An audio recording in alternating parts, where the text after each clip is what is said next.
Hello, good morning, and welcome to Unacademy IAS, a one stop destination for all the English medium civil services aspirants. This is Shyam Kagud here, taking up the Hindu news analysis for 14th April 2026. Now, before I start, please do let me know that I'm audible and visible for all of you. Those present in the session, please give the confirmation. Done. Thanks a lot. Let's start the session. So, in today's session, I'll be discussing a total of 10 articles. All these 10 articles are from the daily edition of the Hindu newspaper. The discussion will be comprehensive, helping you answer the questions in the prelims as well as mains examination. If you're liking the initiative, do not forget to hit the like button. And if you're yet to join the Unacademy IAS English YouTube channel, kindly do it right now.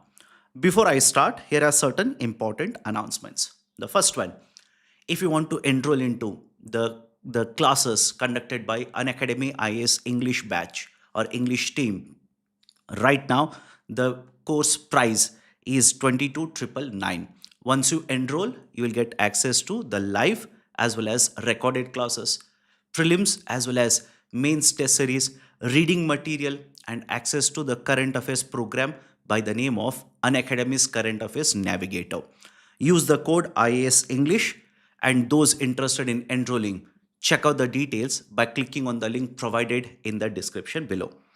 In addition to this, those who are preparing for the Civils 2026, Chetan sir today will be taking up a marathon session covering all the important treaties as well as conventions.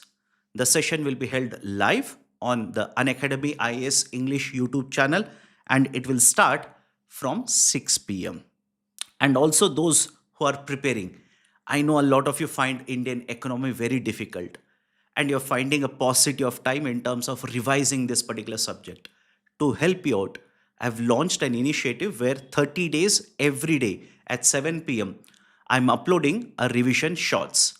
Already two shorts have been uploaded. Those who are yet to watch, please do watch. Use it for revision purposes.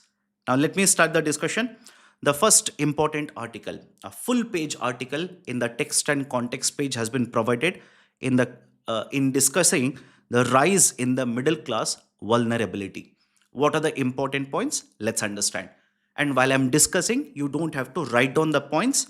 Important points I've already given in the form of, right, let's say the typed points. All you need to do is download the PPT after the session is over. Go to the official Telegram channel. This PPT will be uploaded there. So important points, let's understand the topic here. First and foremost, India is one of the fastest growing economies in the world. In fact, according to the latest data, India is the fastest growing economy. And in terms of the size of the gross domestic product, GDP, India is one of the largest economies in the world. Government of India has put a target of ensuring that India will become the third largest in the next couple of years. At the same point of time, we also need to have a look at what has been the benefit of GDP to the society in India. In the GS paper 3 syllabus, which is given for UPSC mains, if you see, there is a topic called as inclusive growth. There is a topic listed inclusive growth.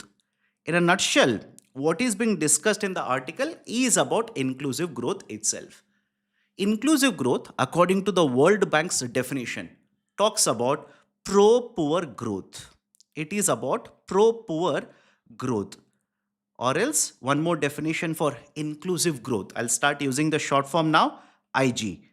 IG simply stands for the pace as well as the pattern of growth. The pace as well as pattern of growth.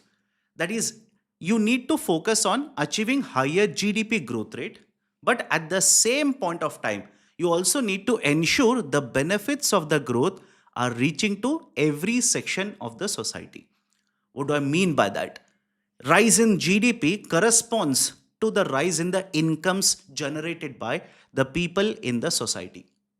It's not just sufficient that the overall incomes rise, it is equally important to ensure the rise in the incomes are not just experienced by the rich But along with the rich, the middle class, the lower middle class, as well as the poor section of the society also earn higher incomes.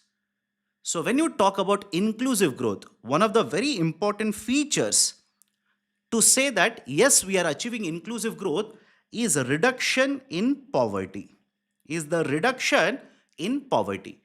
When you are achieving higher growth at the same point of time, you should also be able to reduce poverty.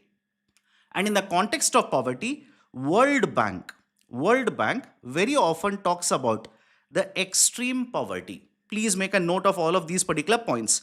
Extreme poverty. So, extreme poverty definition that is given by the World Bank, which has been changed. Please remember this. Until very recently, World Bank's extreme poverty rate to define extreme poverty was $2.15 per day. Now this has been changed to $3 per day.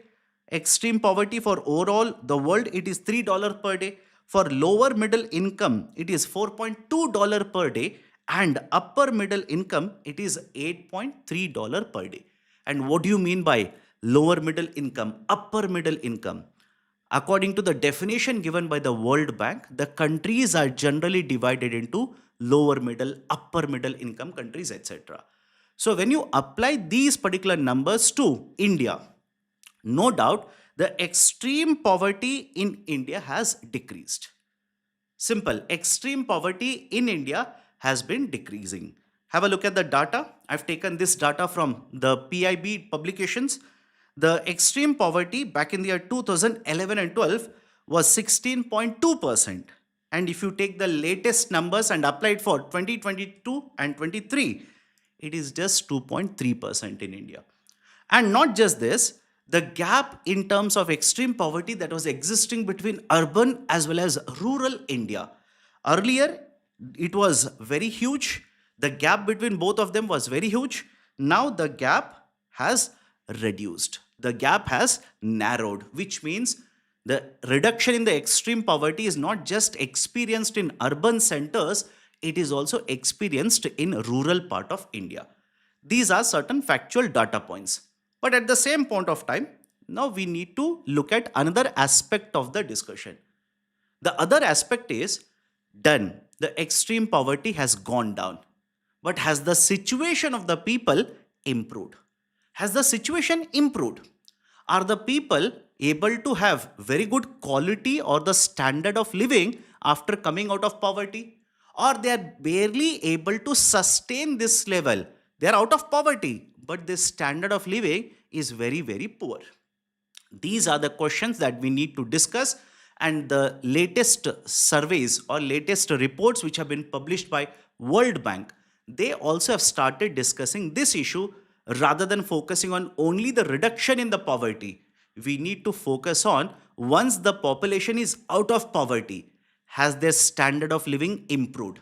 Are they able to just sustain the life, or their quality of life has increased, etc. Now in that particular context, what is the situation in India? That is the discussion done in the article. Now let's look at certain data points here. The share of Indians who are living below the World Bank's lower middle income poverty has fallen sharply in India. Agreed. But at the same point of time, like I said, what has been the situation of middle class households? Let's look at certain important economic parameters. What about employment generation? Let's start with employment generation. In context of India, very often there is a discussion of jobless growth phenomenon. Meaning what? GDP is increasing. The GDP growth rate is higher, but the employment growth rate is very weak or very low in India. That has been one of the criticisms against India's GDP growth rate. But right now the situation is very simple. We do not have sufficient number of jobs. We do not have sufficient number of jobs. Please remember this. And when I say do not have sufficient number of jobs, I'm talking about quality of jobs. Quality of jobs. Because let's say a lot of people are employed, but if they're employed in the gig economy, if they're employed by, let's say, Zomato, these are employed by Swiggy, etc., as a delivery partners, etc., These are part of the gig economy. There is no fixed salary for them. There is no social security welfare provided to them, etc. So the number of quality jobs which are generated in India is a problem. And second, there is a problem associated with the labor quality itself. We have produced a lot of graduates, but within these particular graduates, a lot of them do not have sufficient skill sets. A lot of them cannot be employed in the market. So quality of the graduates, a problem. Quality of the jobs which are created, a problem. Now, what is happening as a result of this? One, the household either is not having sufficient incomes. If the household has income, this income that they are earning, it is sufficient to take care of the day-to-day activities. Their savings are very limited. Their investments, which can get returns for them, that is also limited. And in lot of cases, what is happening is the houses are being forced to borrow from the market. Have a look at this. The houses are being forced to borrow from the market, not for asset creation purposes, rather just to take care of the consumption requirement. For example, when you borrow from the market, the golden rule says borrow it for asset creation. That is, purchase a home, invest somewhere, etc. But when you borrow to take care of, let's say, right, the day-to-day consumption activities, that will basically increase the debt that is experienced by the households. And that is pretty much evident based on the RBI report that the household debt is actually increasing.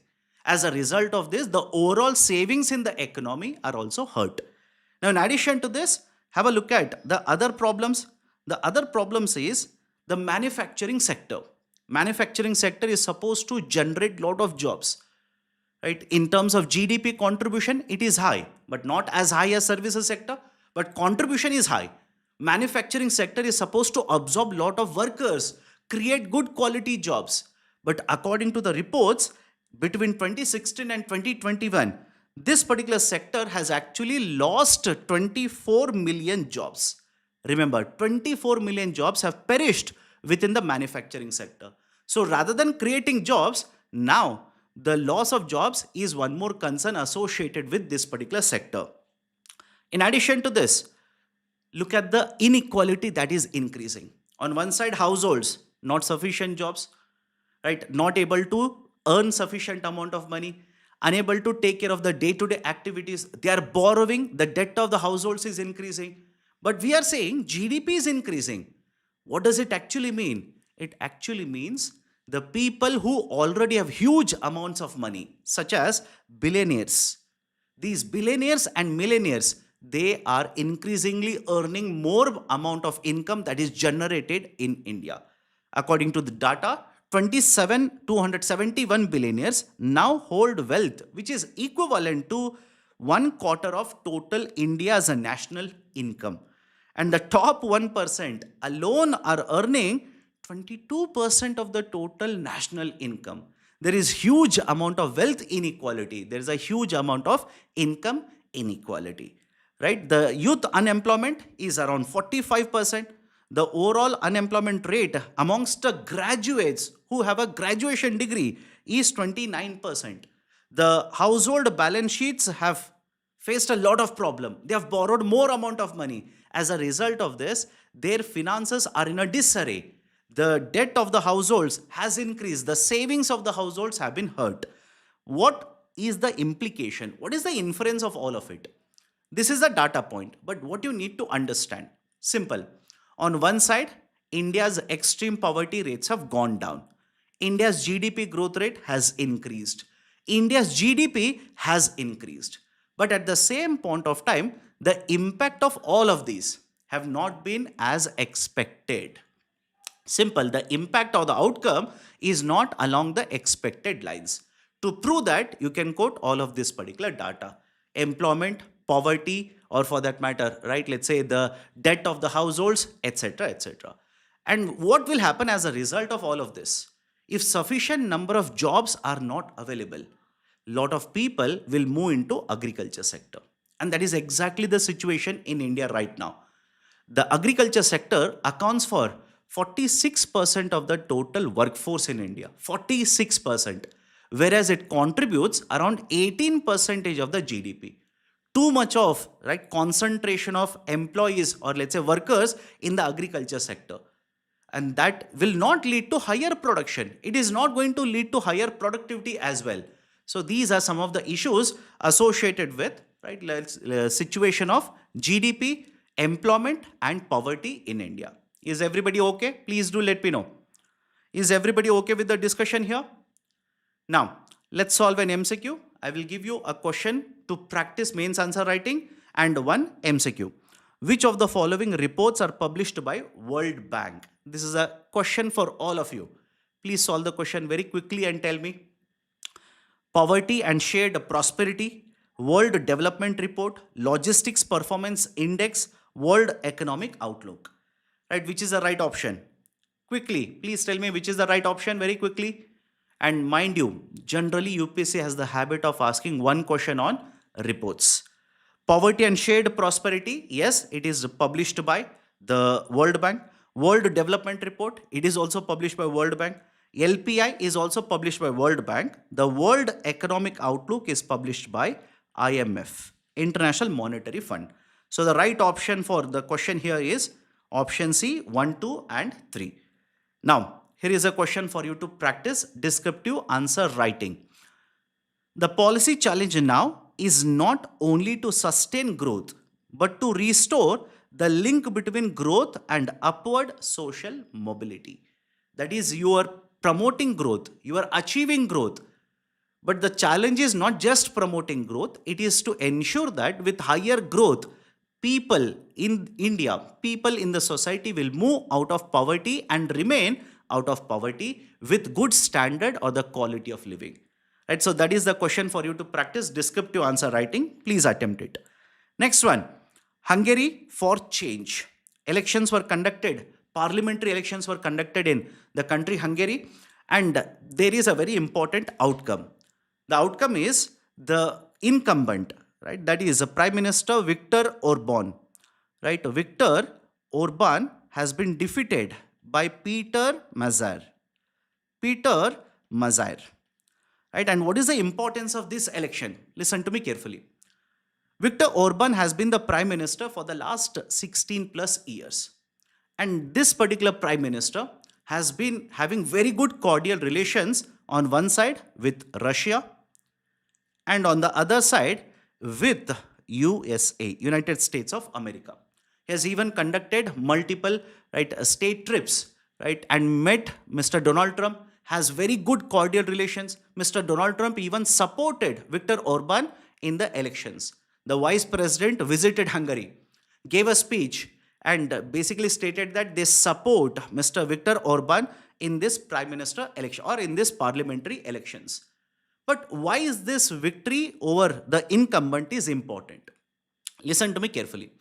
The new Prime Minister, Mr. Peter, initially he was one of the party members of the Fidesz political party. Fidesz is basically the political party which is headed by Mr. Viktor Orban. He was against some of the policies of the Prime Minister, right, especially the rhetoric that he basically does a lot of times. And he quit the political party and basically joined one more political party, that is TISA. The elections were conducted, and the speciality, what was followed by Mr. Peter in this election, the speciality was that he went to the rural parts.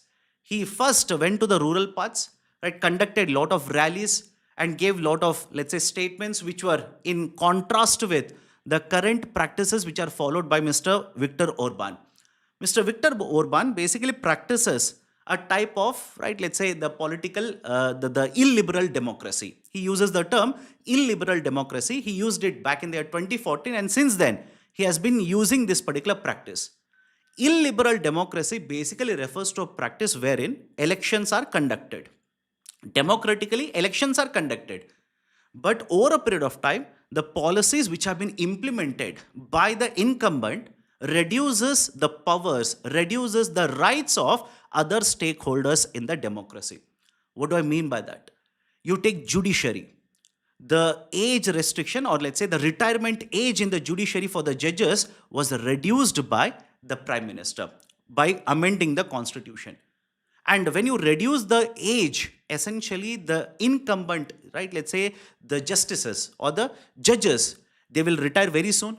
And after the retirement, he installed certain people who were his followers.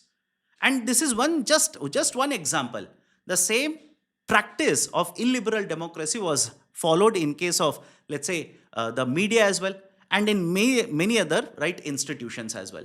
So over a period of time, many installations or many authorities, their powers have been cut.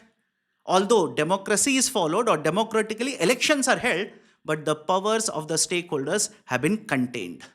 So this is on one side. What is the other side in terms of, let's say, foreign policy? I said he's a very good ally of Russia. He has very good cordial relations with Mr. Putin.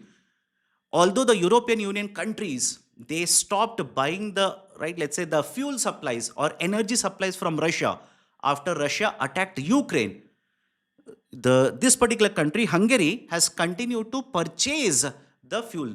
It has continuously kept on supporting the Russian, right, let's say the invasion or the attack on Ukraine. And that was very much visible when multiple, right, let's say multiple discussions were conducted by European Union. They wanted to impose certain restriction or wanted to provide certain financial support to Ukraine. These were all vetoed by Mr. Viktor Orban. Now, with the change in the government, you will have to wait and see what will be the policy that will be followed by the new Prime Minister, Mr. Peter Markzar.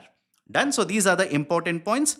Right? Please make a note of this. Now, next important article, the fallout of the crisis in West Asia on Indian economy. I'm pretty sure all of you have been hearing about the crisis in West Asia, and you also have heard or read and come across what has been the impact on Indian economy as well as the global economy. But this article is important because it is written by a very well-known expert, economist, Mr. C. Rangarajan. Right, very well-known economist, by the way, as well as Mr. D.K. Srivatsava. I'll summarize under 6 headings or 7 headings, and important concepts are there. First one, the impact of West Asia crisis will be felt on India or felt by the Indian economy in terms of supply side disruption. Supply side disruption in the form of supply of crude oil has been disrupted. Supply of fertilizer or the raw materials for the fertilizer has been disrupted.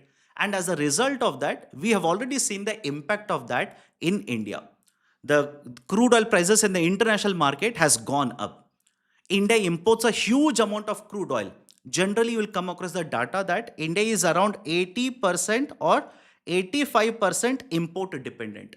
But according to the latest estimates, although we import different grades of crude oil, the import dependence according to this article is around 90% in India.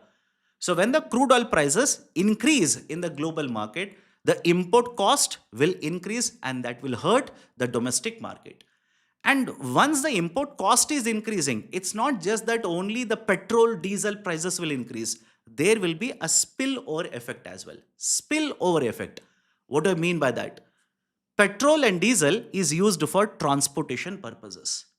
If the cost of the petrol and diesel increase, the cost of transportation also increases. And as a result of this, the cost of the goods which are sold in the market, vegetables which are sold in the market, etc., the market prices of all of these also tend to rise up. So in addition to the supply side disruption, now we are also experiencing logistics such as transportation, storage, which are highly energy intensive, being hurt because of this. That's a second impact. Third one, India's exports also have been hurt. It's not that before the West Asia crisis flared up. Even before that also, there were a lot of disruptions which were hurting India's exports. But India's exports have been hurt a bit more or a lot more after the crisis arose or after the crisis arose in West Asia. We export a lot of commodities, right? Let's say agriculture commodities, the finished products, etc. to Middle East. Those exports have been hurt. We also export it to other countries because of disruption in the supply, disruption in the vessel transportation, etc. These exports also have been hurt. So have a look at this. On one side, imports are becoming costly. Imports are becoming costly. And on the other side, the value of exports is being going down. It is hurt because of what is happening in West Asia. The combination of both of them essentially is the rise in the current account deficit. The exports have gone down, the imports cost has increased. So combination of this is the current account deficit. And having a very high current account deficit is not good for economy. Because listen to me carefully. Whenever the current account deficit widens or increases, it means there are no sufficient dollars available in the forex market. Of course, yes, in the balance of payments, there is one more account, capital account. You might receive more amount of dollars under the capital account. But in recent times, what has happened? In recent times, with current account deficit, which is widening, there is also problem within the capital account as well. That is, this kind of uncertainty or the volatility in the global market has created a concern amongst foreign portfolio investors. These foreign portfolio investors have taken their money and have started moving out of India. This is causing problems under the capital account. In addition to this, it is also creating a lot of problem in the context of Indian rupee continuously depreciating against the dollar. And this, to a certain extent, now has been controlled because of the intervention that is done by Reserve Bank of India. RBI has intervened in the market, that is in the forex market, has sold a lot of dollars to stabilize the value. And that is exactly the reason why India's forex reserves have declined in the recent days. So these are the 5 important impacts. What about the 6th one? With rising crude oil prices, rising cost of transportation, rising price of the finished goods which are sold in the market, etc., inflation rate will also start to increase. Inflation rate will also start to increase, and that is being exhibited in the latest print of inflation rate. And as a result of all of this, the government of India policy making is under pressure. There is a term, please remember this, there's a term called as twin deficit. There is a term called as twin deficit. Twin deficit simply refers to 2 types of deficits. One is the current account deficit, and the second one is the fiscal deficit. Earlier, the problem associated with the twin deficit was seen right back during pandemic time period, where the current account deficit was inching, hit 2% of GDP, etc. At the same time, even the fiscal deficit was also increasing. But why is this being discussed in the context of what is happening today? Reason is very simple. On one side, the fact of the matter is current account deficit is widening. That's a problem. But along with this, what has the government of India done? The government of India, in order to provide relief in the market, that is especially for the oil marketing companies, OMCs. The OMCs were purchasing crude oil at a higher price. If they want to transfer this particular price to the consumers such as you and me, they would have to revise the prices upwards. They will have to increase the market price of the petrol, diesel, etc. upwards. And that will basically hurt you and me. Government of India, in order to provide certain relief to these oil marketing companies, announced that the excise duty that is applicable on the crude would be reduced, and whatever is the reduction will not be transferred to the consumers, rather it will be basically going to the oil marketing companies. So in order to provide certain relief to the OMCs, the government of India has reduced the special additional excise duty. But here comes the problem. If the government reduces the duty that they are collecting, it will essentially mean the tax receipts which are collected by the government would be hurt. If the tax receipts are hurt, the overall revenue or the receipts collected by the government would hurt. So on one side, because of the uncertainty that is being caused because of the crisis in West Asia, you are forced to spend more, provide more relief, announce multiple welfare measures, etc. That will increase your expenditure. And on the other side, you are supposed to reduce the tax receipts, or your tax receipts will go down. That will further increase the fiscal deficit. So there is also concern associated with the rising fiscal deficit as well as the current account deficit. And according to various estimates, if the situation continues, that is, the government of India on one side has reduced the excise duty and on the other side has imposed a windfall tax. It will collect more money in the form of windfall taxes but lose money in the form of reduction in the excise duties. Overall outcome, I repeat, overall outcome because of these two taxes will be a revenue loss of government of India to the extent of 1.3 lakh crore rupees. 1.3 lakh crore rupees per year. That's a huge amount of money which can put a pressure on the finances of the central government. Right, so these are certain important aspects associated with the economic impact of West Asia crisis on Indian economy. And there is also a report of Reserve Bank of India. What is the likely impact? Please make a note of this. For every 10% increase in the crude oil prices that India imports, they refer to it as the crude oil basket, because India does not import only one type of crude, it imports multiple grades of crude. So if the basket cost increases by 10%, then right, basically it will lead to reduction in the real GDP by 15 basis points, and it will be having an impact on the overall product prices and cause an inflation to increase by 30 basis points. And this has been taken, that is a 10% increase has been considered with the base price of $70 per barrel. And right now, India's crude oil basket is over $100. Right? So there will be an impact on the GDP, there will be an impact on inflation in India. Everybody is okay with the discussion here? Please do let me know. Please solve this particular MCQ and tell me what is the correct answer quickly. Which of the following are likely to cause cost push inflation in India?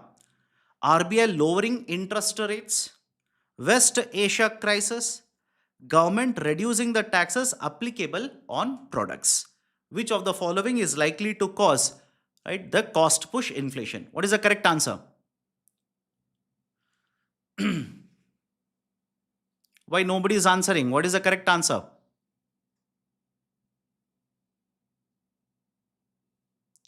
Okay, most of you are not interested in answering this question. Let me solve it then. Which of the following are likely to cause cost push inflation? The basic idea is this. You have a demand pull, you have a cost push.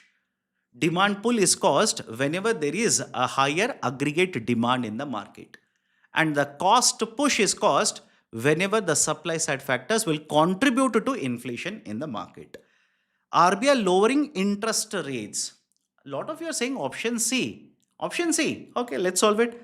RBI lowering interest rates. If RBI reduces interest rates, where do you think the inflation will be caused? Demand side or the cost side? If the interest rates are lowered, the borrowers will take more loans. If the borrowers will take more loans, they will demand more. If at all the inflation is caused because of this, it will be a demand pull inflation. Right? Demand pull inflation, not cost push. I'm actually concerned looking at a lot of your answers. A lot of you have made a mistake here. West Asia crisis. We import lot of crude, we import fertilizer, etc.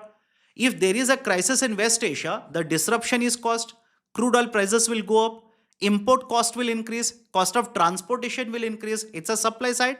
Yes, it will cause cost push inflation. Government reducing the taxes applicable on the products. If the government will reduce the tax, will the cost of the basket go up? No, cost of the basket will not go up. It is not going to cause, right, let's say cost push inflation. Third one is incorrect. Only the second one is correct. Right option will be option B, only 2. Done? Now please take up a question for practicing descriptive answer writing as well. Discuss the economic impact of West Asia crisis on India. discuss the economic impact of West Asia crisis on India. Right? So this is a question for you to practice mains answer writing. Please take it up. Bhanu Pratap Singh, I'll address your question at the end. Please hold on to your question. I'll address your question at the end. Okay, let's go forward. There is a lot of discussion in the context of delimitation. Even in today's newspaper, there are 3 articles associated with delimitation. Now, what are the important points? Let's go one after the other. The government of India now, not officially by the way, government of India is basically putting forward a proposal to conduct a delimitation exercise. Informally, whatever is information available, the proposal is like this. The government of India wants to increase the number of the Lok Sabha seats. The number of Lok Sabha seats, the proposal is to increase it from 543 to 816 seats.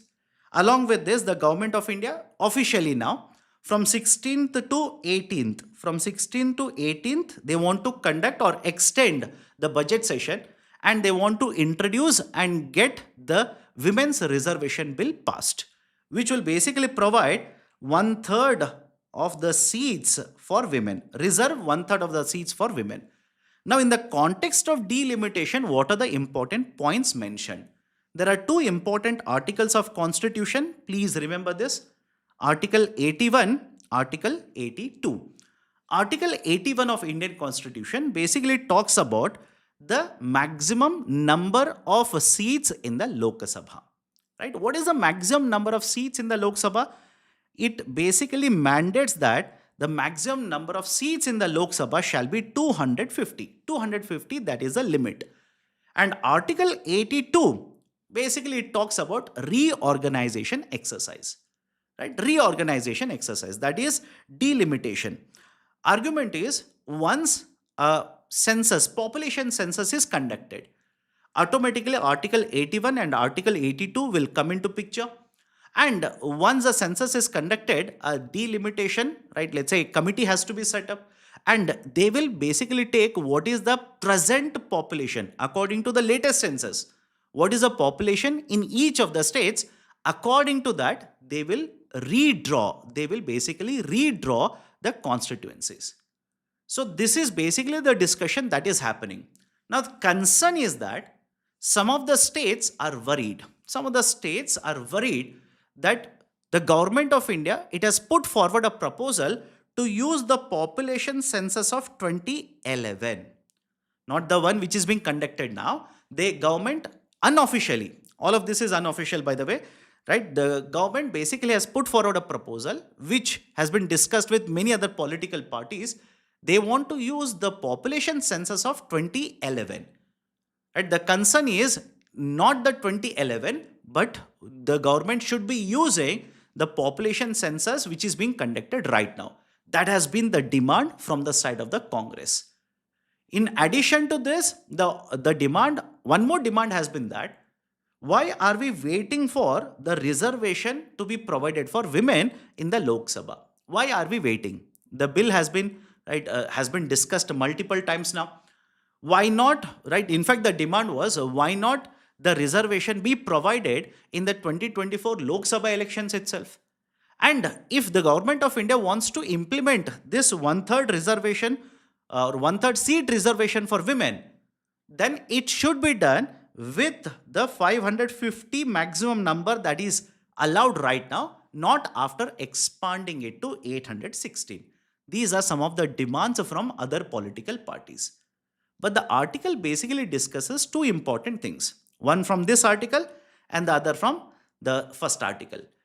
The first important point is whether you take 2011 population or the latest census population, the proportion might be same. The proportion of the seats which are given out of total seats, the proportion might remain the same. But the difference in the seats, I repeat, the difference in the number of seats will change. What do I mean by this? Let me take a very simple example. Let's say there are 2 states, A and B. A is given 10 seats in Lok Sabha and B is given hypothetically, let's say 20 seats in Lok Sabha. Let's say for both of the states, the increase is the same, 50% increase in the seats. 50% increase. Now the state A will have 15 seats in Lok Sabha, state B will have 30 seats in Lok Sabha. Although the proportion remains the same, the problem will be the gap that is existing between both of the states. And with population stabilization being achieved by multiple states, especially the states from southern part of India, the concern is the gap will further widen.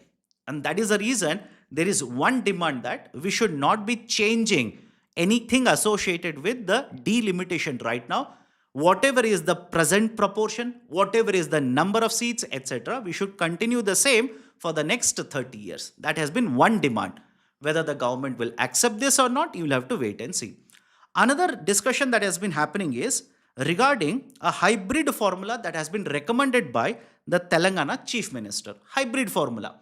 What is the hybrid formula? Whatever is the number of increase that has been proposed, right? 50% increase in the number of seats. Out of the total number of increased seats, half of them should be distributed in the same proportion. I'll repeat the statement here. This is one recommendation. Again, you will have to wait and see whether the government will accept it or not. My hunch says they will never consider it. The recommendation which has been given by the Telangana Chief Minister is that 50% increase you want to do. Okay, whatever is the total number of increase in the seats, take half of them and distribute them based on the same proportion that you have proposed. Now, remaining half of them should be distributed in terms of the contribution done by the states to the GDP. Contribution to the GDP should be a consideration to distribute the remaining half of the seats. So this is one hybrid formula that has been recommended. Let's wait and see what is going to be done by the government of India in the coming days. Everybody is okay? So these are certain important points in the context of delimitation that is being discussed. Now here is a question. MCQ straightforward. Please tell me what is the correct answer. Tell me what is the correct answer to the question. How many of the following pairs are correctly matched? Article 81, size of Lok Sabha and Rajya Sabha. Article 82, readjustment of Lok Sabha constituencies. Article 331, election of Anglo-Indians. How many of the pairs are correctly matched? Amar Singh is saying option B. What about others? What about others? Please tell me quickly what is the correct answer. Article 81, size of Lok Sabha and Rajya Sabha. This is incorrect. This is incorrect. Article 81 is about size of Lok Sabha. Rajya Sabha is covered under Article 80. Article 82, readjustment of Lok Sabha constituencies. Yes, that is true. Article 83, election of Anglo-Indians. Election of Anglo-Indians. Underline the term election. Article 331, please understand, earlier it was used, basically the president would nominate two Anglo-Indians. Two Anglo-Indians, nominate two Anglo-Indians if the president feels there is no sufficient representation from their side.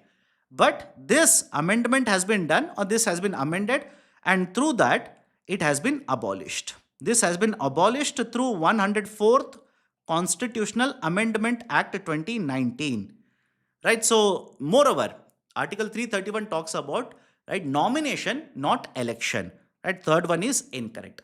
So second is only the right statement. Right option is option A. Only one pair is correctly matched. Okay, let's go forward. Sitaraman, Finance Minister, as well as the Tamil Nadu Chief Minister, Mr. Stalin, clash over letter on incentive. What is the debate all about? Right, let's understand this. There is a concept called as MSP in the agriculture sector. MSP stands for Minimum Support Price. It represents the price that will be paid by the government whenever the government will procure the food grains from the farmer. Now, MSP is announced and paid by the center.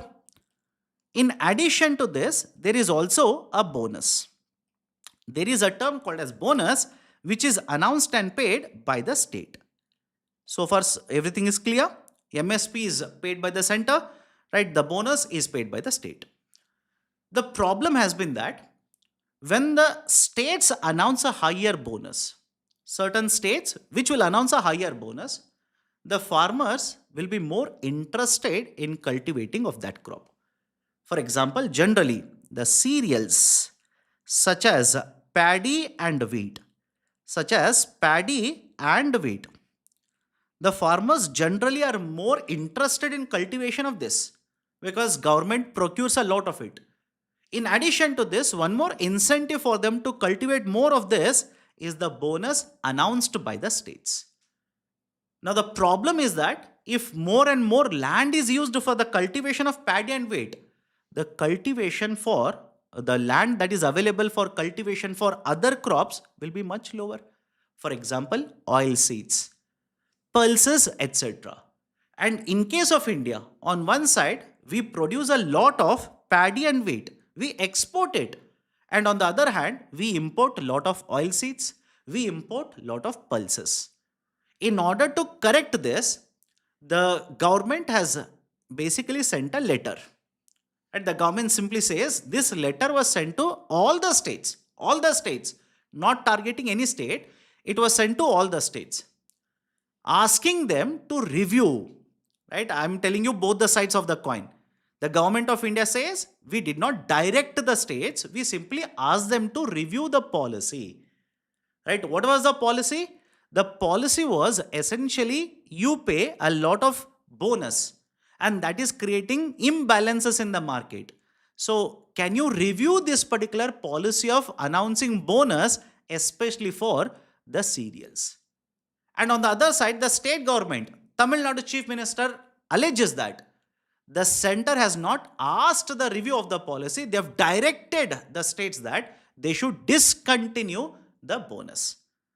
Right? So these are the two sides of the coin. You don't worry about the political argument here. You simply understand the concept of bonus, concept of MSP, and what is the problem. The government of India simply argues that if the states keep on announcing bonus, the imbalance that is already there in the agriculture sector will continue to increase. The production of cereals will continue to increase.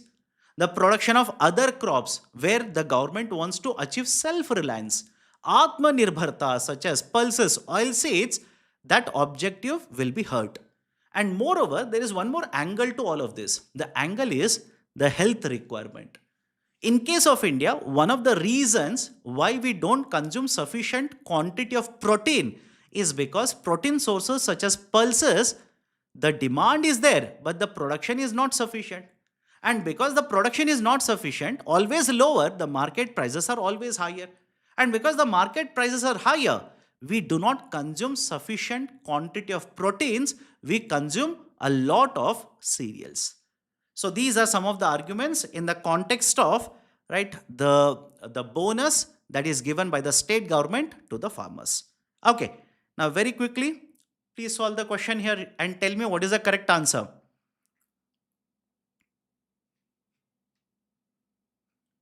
Consider the following statements. The CACP recommends MSP to the center and bonus to the states. CACP stands for Commission for Agriculture Cost and Prices. MSP and bonus both have statutory backing. What is the right answer? Aman Singh says A. Anushka Singh says A. Aman Singh suddenly has taken a U-turn, gone to option D. Okay, let's solve. CACP, Commission for Agriculture Cost and Prices, recommends MSP to the center and bonus to the states. Second part of the statement is incorrect. Second part of the statement, it recommends MSP to the center. States individually, they decide, they have the right to decide what is the bonus. MSP and bonus both have statutory backing, meaning there is a law. Under the law, there is a provision. Using the provision, both are announced. No. MSP also, is not legalized in India. That is, there is no legal backing to that. And bonus also doesn't have any kind of a legal backing to that. So first statement is correct. Right option is option A. Let me move on to the next article now. US military blockade Iran ports. Tehran threatens port in the region. After the ceasefire agreement was implemented, after the ceasefire came into place, the consultation or the negotiations were held in Pakistan. After 20 hours, 21 in fact, after 21 hours of negotiation, right, the vice president of USA basically gave a statement, right, and stated that there is no, right, let's say, agreement that has been arrived at and the talks have fallen apart. After this, the president of USA threatened and imposed a blockade on the state of Hormuz. Right, they have threatened and imposed a blockade on the state of Hormuz. Initially, the statement basically stated that the statement given by the president, he stated that no entry or exit of the ships would be allowed from the state of Hormuz. But later, the CENTCOM, that is the Central Command, the CENTCOM clarified and stated that it's not that every ship would be blocked, not allowed to either enter or exit the state of Hormuz. It is only those particular ships which are, right, basically coming from Iran. No ship will be allowed to go to Iran or basically bring anything from Iran. Right, for example, right, export of crude oil. The whole idea is that if you impose a blockade, now the access to the shipping lanes through which Iran is able to export crude, generate amount of income will be cut. And with this, they will have better negotiating power now. USA will force Iran to come to negotiation table. That was the statement, or that was the intention with which the blockade has been announced and imposed by USA in this region. But with this kind of a, right, let's say the stance taken by the USA, now Iran has also announced that all the ports in the region, right, are under attack now. Right? If the Strait of Hormuz is open, then it is open for everyone. If it is a blockade, there is a blockade on this, then the blockade will be applicable to everyone. So basically the statement now from the side of Iran is this conflict is only going to increase.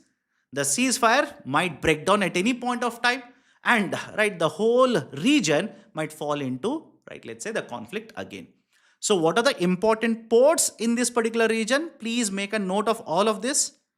Please make a note of all of this. The important ports from the side of Iran. This is the map that I've given. Download and please have a look at it. These are some of the ports. Bandar Khomeini, Asayullah Port, Bandar Abbas, right, Chabahar Port. These are some of the ports. Some of the ports from the side of Iran. But with Iran announcing that all the ports in the region might be under attack now, if there is a blockade imposed on Iranian ships, it means all the other ports which are there in the region, important ports, are also under the threat of attack now. Right? So these are important points associated with the West Asia conflict that might start anytime soon. Please make a note of this. Now here is my question to all of you. Let me see. Since you have been reading about Iran, the ports in Iran, exports from Iran for the last 40 plus days, this is my question. Let me see how many of you will be able to answer it. How many of the following ports of Iran are on the Caspian Sea? How many of the following ports of Iran are on the Caspian Sea? Tell me what is the correct answer now. Let me see. How many of the following ports of Iran are on the Caspian Sea? Chabahar Port, Bandar Abbas, Anzali, Naushahar, Abadan. Right? How many of these, right, are part of or are basically open towards the Caspian Sea? Aman Singh says option B. Nandishwar says option C. Right? Only 2, only 3, only 4. All the 5. B. Okay, so please be very careful. Right? Again, please, my point, what I'm trying to do here is basically simple.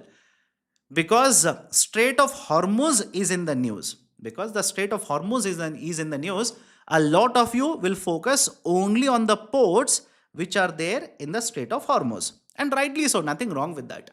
You will focus on the ports which are there in the Strait of Hormuz. What UPSC might do is, instead of looking at this particular Gulf, that is the Indian Ocean region, that is Persian Gulf, Gulf of Oman, etc., they will look at exactly opposite side of it. They will look at exactly opposite side of it. And you will keep on scratching your head in the UPSC examination hall from where the question has been picked up. right? This is the region that you are more interested in. Simple. This is the region, Persian Gulf and Gulf of Oman. The question that I've asked is exactly opposite side. That is in the Caspian Sea. This is the Caspian Sea, by the way. This is the Caspian Sea. So in the Caspian Sea, how many of the ports of Iran are present? Three ports. Three ports. Please have a look at it. Three ports. One is right the Anzali port, Naushar, and Amirabad. These are the three ports of Iran which are in the Caspian Sea. Done. So please make a note of this. Again, I'm saying download the PPT. Go through the PPT once more. Chabahar, no. Bandar Abbas, no. Anzali, yes. Naushar, yes. Right. Abadan, no. Right. Two of these five are present in the Caspian Sea. Right option is option B. Done. Let's go forward. Next article, Noida factory workers protest. What is happening? Simple. There have been multiple, right? There have been multiple instances of violence that has broken up in or broken out in Noida. Multiple, right? Assets have been torched now. The transportation has been disturbed. A lot of people, right, have been beaten by the police. All of this started couple of days ago. The story is very simple here. Important points for you. Please make a note of it.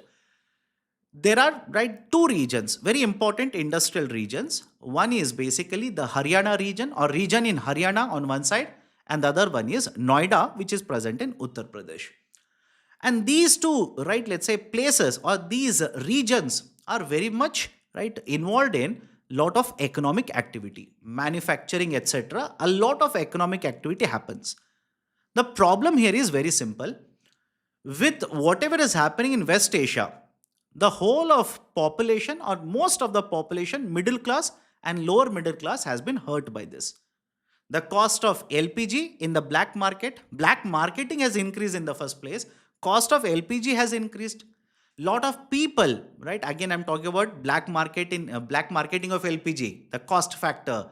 Don't simply say government has not increased it by that much, etc. Right? You also know that. I also know that. So, a lot of population, migrant population, has gone back to the respective villages because they are not able to sustain the day-to-day activities in the cities now. Amidst all of this, the state government of Haryana announced increase in the minimum wages. Simple. The state government of Haryana announced increase in the minimum wages.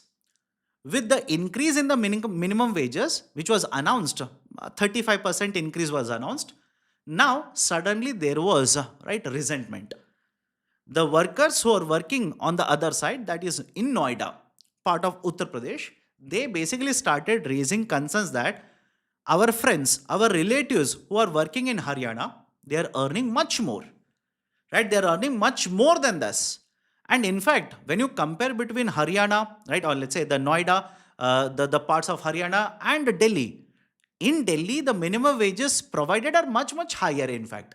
So their argument was very simple. We are working overtime. Although the law says 8 hours, we are working overtime.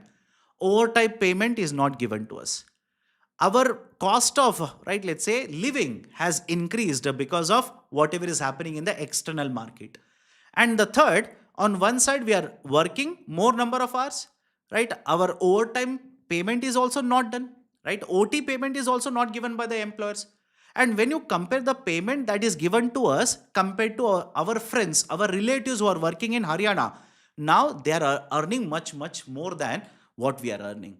All of this actually led to resentment, and this led to protest by factory workers in Noida. The district administration has come into action now. They have set up a committee. Now the committee, in fact, a statement also has been released by the Chief Minister of Uttar Pradesh stating that these grievances shall be taken into consideration and a resolution shall be provided. So a panel or a committee has been set up by the district level authorities here. Let's wait and see what will be the outcome of this particular negotiations that are happening. Done? Okay. Now, population census, the state census offices told to monitor online narratives. This directive has been issued by the Registrar General and Census Commissioner of India. What is the concern? The population census has been launched. From April, the first phase of population census has been launched.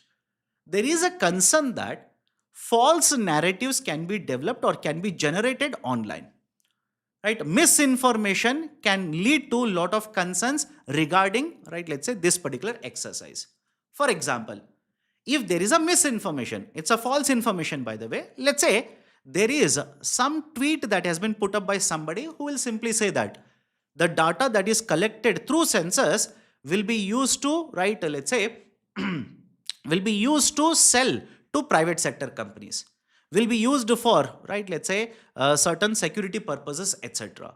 In that, right, let's say case, although it is a false information, it's a misinformation, because of the availability of internet, it will spread very fast. Already people are worried, they generally do not disclose correct information to government authorities whenever they want to conduct, right, these kind of census exercise. Now when these kind of activities are conducted, it will further hurt the process of conducting election. The enumerators will go to the household. What if the right information is not given to the enumerators? Or, right, let's say people will start attacking the enumerators when they will try to conduct, right, this kind of a data collection exercise. And this data collection is relevant. This data collection is needed, by the way. You need the data, that is the population data, for multiple policies that are to be made, to be implemented by the government of India. So the Registrar General has issued a directive for all the states to monitor if there is any kind of online narrative which is false, which is misinformation, and more clarity should be provided. Right? The advertisements should be published. The digital ads should be published by the authorities. The ads in the radio, TV, etc. should be published so that we will facilitate more and more participation of people in making the population census exercise a success. Right? So these are certain important points in the context of population census. Now, IMD's April forecast projects monsoon to be below normal for the first time in 11 years. Important one. For the first time, the IMD prediction says the monsoon will be below normal. Why is this important? Don't look at only one announcement or let's say one piece of news. Please put it in the broader perspective. For example, agriculture sector. India's agriculture sector, the problem is a large chunk of the land that is used for the cultivation is dependent on monsoon rainfall. Very simple. How much? 51% of the area under farming. 51% of area under farming is dependent on monsoon. Right? So if the rainfall is below normal, what do you mean by below normal? Generally, IMD uses a term long period average, LPA, long period average. That is the average rainfall from 1971 to 2020. So average rainfall for this 50 year comes out to be 87 centimeter. So whatever is the prediction, right, how much rainfall we are going to get during the monsoon, that will be compared with this 87 centimeter rainfall. So based on that, if you have below certain percentage, they will call it as below normal. If it is above certain percentage, they will call it as above normal. So for the first time, according to the prediction of IMF, for the first time in 11 years, there will be below normal monsoon. So the point I'm trying to make, why is this article important? You know that 51% of the farming in India is monsoon dependent. 40% of the total production that is done in India is dependent on monsoon. When you take these factors, put them along with other factors, that is accessibility and availability of fertilizers in the coming cropping cycle is a concern right now. Availability is a concern right now. So fertilizer availability, a problem. Monsoon below normal. If all of these, right, basically turn out to become true, that is, because I'm saying turn out. I'm saying this because it is just a prediction right now.